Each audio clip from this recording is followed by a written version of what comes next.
Good morning. Hello, and thank you for that kind introduction, Cece. As Cece said, I am Claudette Workman, the Assistant Commissioner of Special Events for the New York City Department of Transportation. On behalf of Commissioner Udanis Rodriguez and New York City Mayor Eric Adams, I am thrilled to be before you today and a little nervous to talk about what New York City DOT has already done and will be doing to ensure that next summer's FIFA World Cup is a huge success. My unit at DOT, some of whom join me today, please raise your hands. This team ensures the safety of thousands of events yearly. From mega events like New York City marathons, five-borough bike tours, Macy's Thanksgiving Day parades, down to a neighborhood block party. We make sure that each event goes on without a hitch. First, let me give a brief overview of what else we do at DOT. As you can see from the highlights,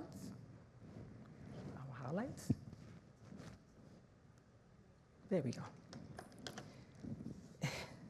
As you can see from the highlights in this slide, we as an agency are primarily responsible for New York City's 6,000 miles of streets, as well as the vast majority of its bridges and highways. We keep our 8.6 million residents moving, and more importantly, we keep them safe. We also have the nation's largest network of automated enforcement. Yes, here in New York City, if you are disobeying speed limits, if you are running red lights, or you are driving an overweight truck, endangering our residents and our visitors, we're going to catch you. It can be a bit overwhelming for non-New Yorkers, but with one exception. The Staten Island Ferry, which DOT operates 24 hours, 7 days a week for the excellent fare of free. We at DOT are not responsible for any of the elements of mass transit that so many of the 1.2 million visitors to our region will be relying on during next year's World Cup. New York State MTA is mostly responsible for subways, commuter trains, and buses in our region and our state's surrounding counties.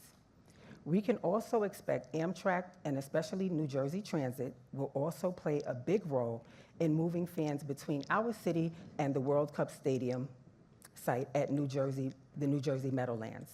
We always work in partnership with these agencies. Along with private intercity bus companies, we make sure these buses can move to bus stops unimpeded.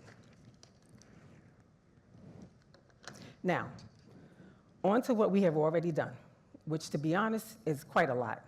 We know most activity next June and July will be concentrated around Manhattan, which has really been transformed in recent years to accommodate more people and to keep all of them moving. Our Commissioner Rodriguez likes to say, we are reimagining our streets. Since buses are going to be the major way that fans will move across the river, we are working with Port Authority to ensure plenty of bus parking on the west side of Manhattan. For those moving within Manhattan, we have expanded the use of dedicated bus lanes. In 2019, we opened an innovative busway across 14th Street, which is this borough's longest east to west street. We call them busways because only buses and trucks are allowed on the street.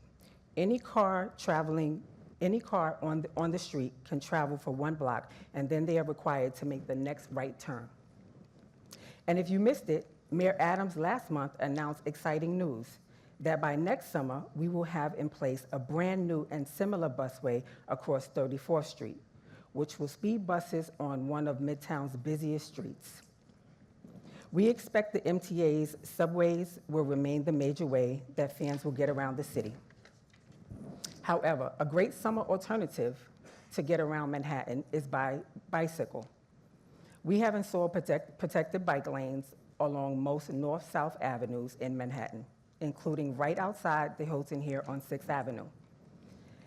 As you bike those avenues, you will also encounter an east to west crosstown protected lane on a street about every kilometer.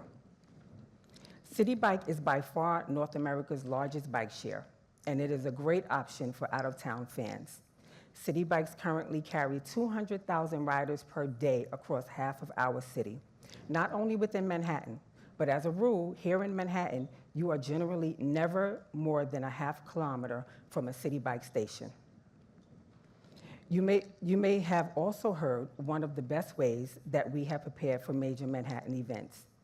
In January, the MTA introduced the first in the nation congestion pricing toll, following other world cities like Stockholm and London. The initial results of this new toll have been encouraging. We have seen greater economic activity, less traffic, and less pollution in the Manhattan core. And for those who prefer yellow cabs or ride shares to a bus, subway, or bikes, they have seen much faster trips around Manhattan.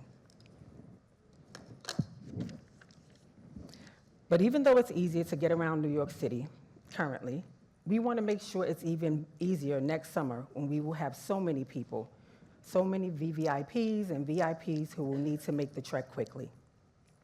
We expect that we will be doing a lot of public messaging, strongly encouraging mass transit ridership, noting that the Manhattan core should be avoided at all costs on game days if you are behind the wheel of your vehicle.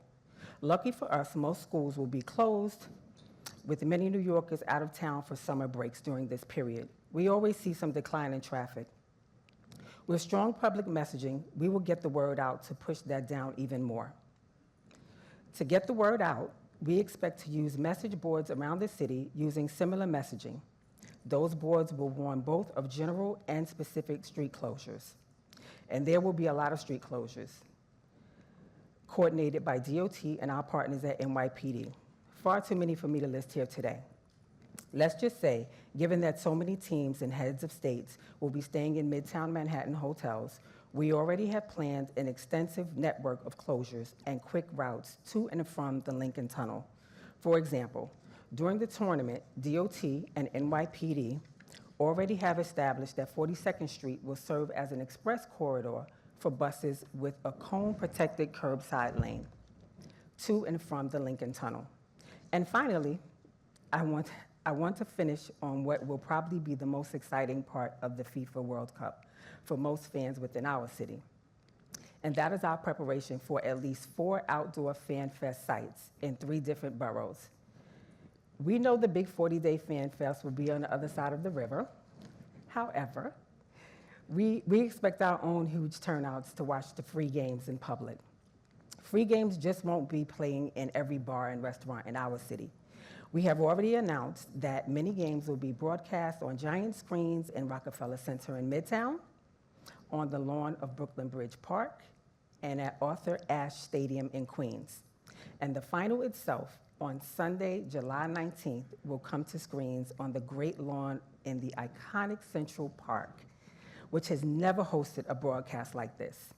We could not be more happy to have you all here, and we will be ready. Thank you for having me, and see you all next summer.